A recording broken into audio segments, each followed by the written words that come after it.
E agora vamos falar um pouquinho sobre essas 4 metodologias, que são metodologias muito apropriadas para o uso do trabalho. Lembrando que essas são 4 sugestões.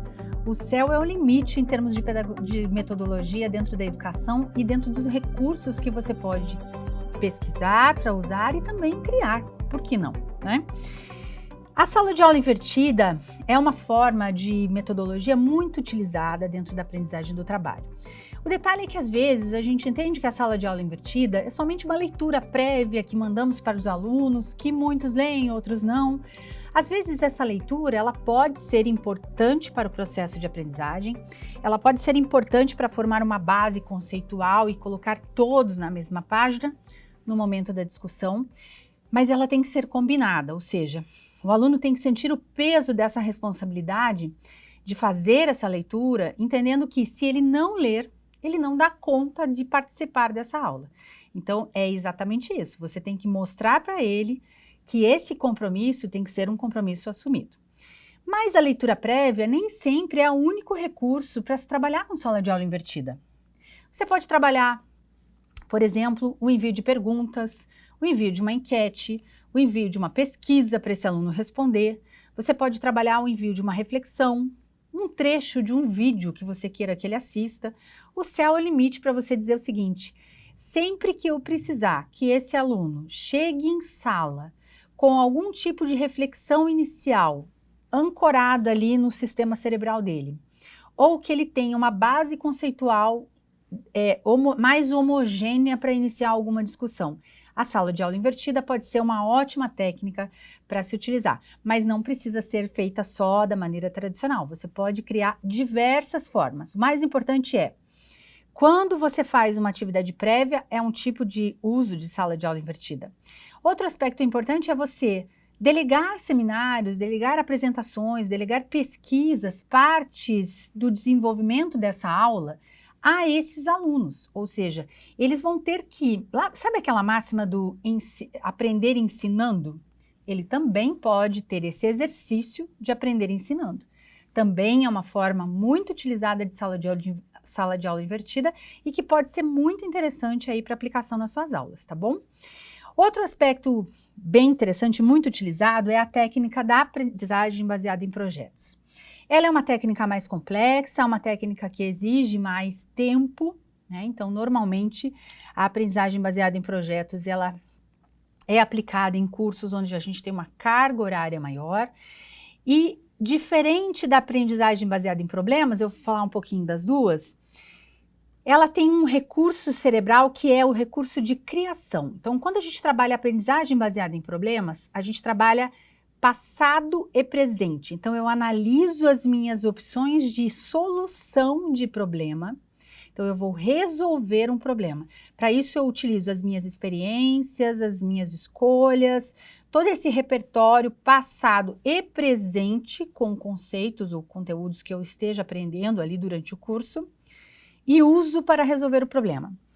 A aprendizagem por projetos, ela faz presente e futuro, porque o meu cérebro não está mais focado em resolver um problema, e sim em criar soluções. Então, a palavra criar muda um pouco o aspecto do uso dessa metodologia. Então, sempre que eu precisar estimular a criação, estimular a articulação, a extrapolação daquele conhecimento em outros contextos, a aprendizagem baseada em projetos pode ser interessante. Sempre que eu precisar a articulação por meio da tomada de decisão, por meio da articulação de conteúdos, por meio do interrelacionamento da aprendizagem ali coletiva, a aprendizagem baseada em problemas pode ser e é, né, muito utilizada como uma forma interessante de aplicar de recurso pedagógico para aprendizagem desse aluno. Um detalhe também que a aprendizagem baseada em problema, ela tem uma flexibilidade muito grande para sua aplicação.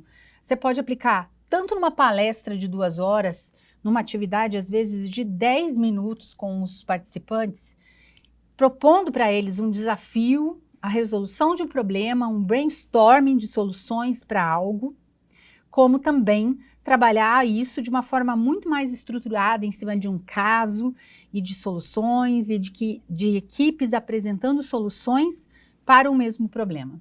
Então, existem muitas formas para se trabalhar essas duas metodologias. E, por fim, a aprendizagem entre pares e times. O que é isso? Tem também diversas aplicações.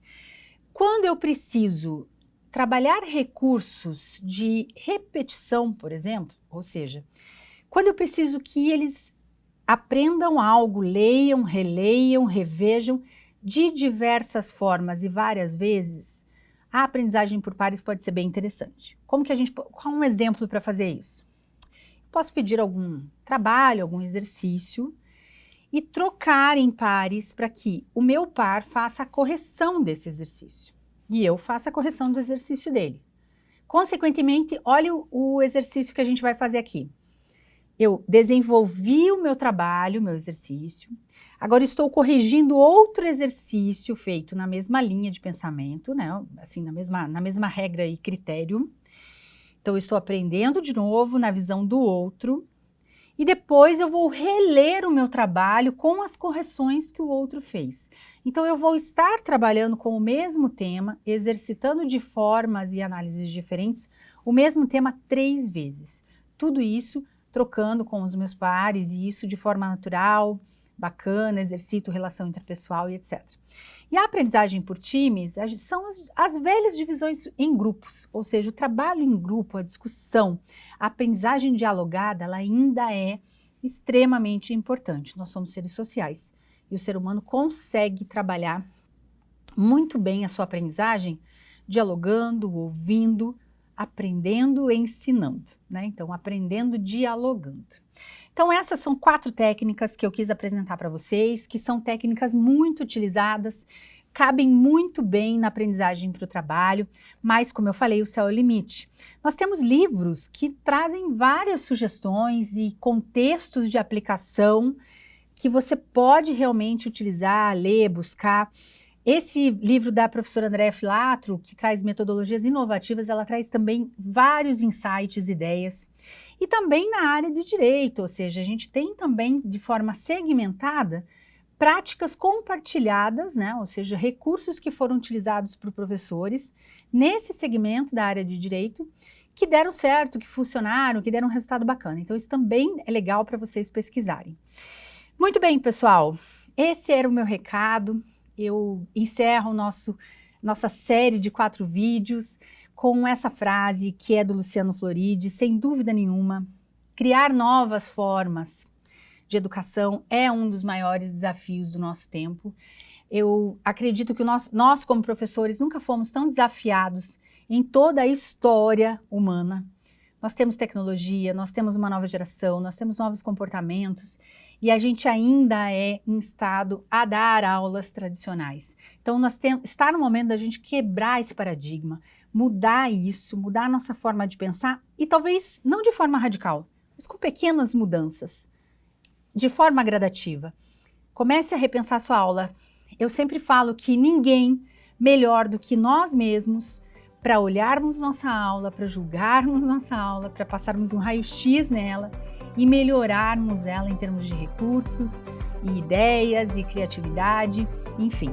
Então eu desejo a você uma ótima transição de carreira de um velho professor para um novo professor e que você possa realmente impactar tanto na vida das pessoas que passarem aqui pelas suas salas de aula, quanto no trabalho e no desempenho e no resultado do Ministério Público aqui do Tocantins. Um grande abraço!